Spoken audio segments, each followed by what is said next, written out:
Kinundin na rin ng mga senador ang mapangutyang video ng China. Nangunguna sa balita si News 5 Cent correspondent Mian Los Baños. Man, anong reaksyon naman ng mga senador? Nako, Jiggy, mapanghamak at mapanlait, ganyan nga isinalarawan ng mga senador itong AI-generated video na inilabas ng China State Media na China Daily, kung saan nga ay nasa report ni Mon ay pinapalabas na unggoy tayong mga Pilipino ni Senate President Win Gatchalian. Itong pangungutya ito sa dignidad ng mga Pilipino. Hindi rin daw dapat ginagamit ng China sa maling paraan ang media, dalot malaki ang role nito sa paghubog nung pananaw ng mga bansa sa isa't isa.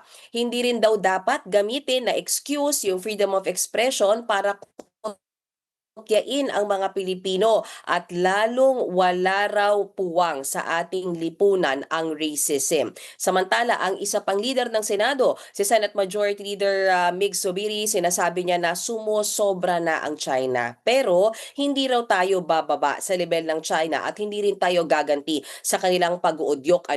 Dagdag ni Zubiri, hindi man magkasundo ang dalawang bansa tungkol sa West Philippine Sea, hindi raw dapat mababa yung usapan sa racism at dehumanization at dapat mag-usap ng maayos at may respeto sa isa't isa.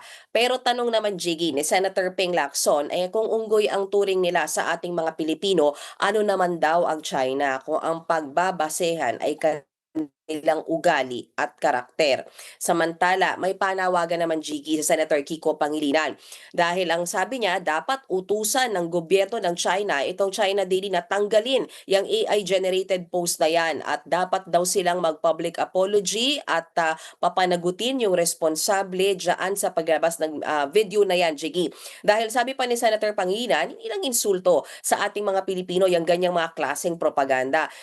Sinisira daw nito ang hangarin ng China na sila ay respetuhin din sana ng ibang bansa, Jiggy. At may ano naman ang sinabi ng mga minority senators tungkol sa usaping ito?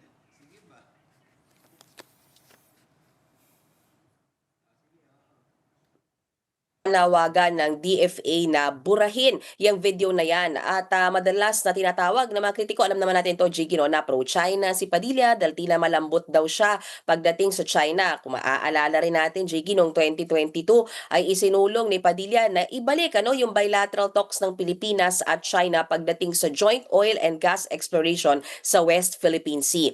Kinwestiyon din noon ni Padilla kung dapat ba tayong umasa ng husto sa Amerika kapag tumindi lalo yung tensyon pagdating sa pinag-aagawang teritoryo. Pino na rin ni Senator Padilla noon si Coast Guard spokesperson Jay Tariela.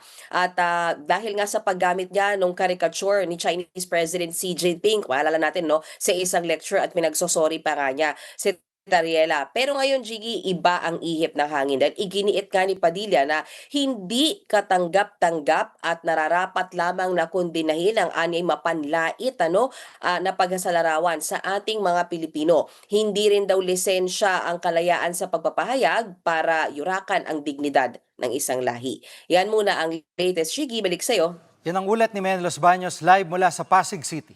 Mga kapatid, Jiggy Manikad po, pagdating sa mahalagang balita sa loob at labas ng bansa, dapat una sa lahat, mag-follow at mag-subscribe na sa social media pages ng News 5.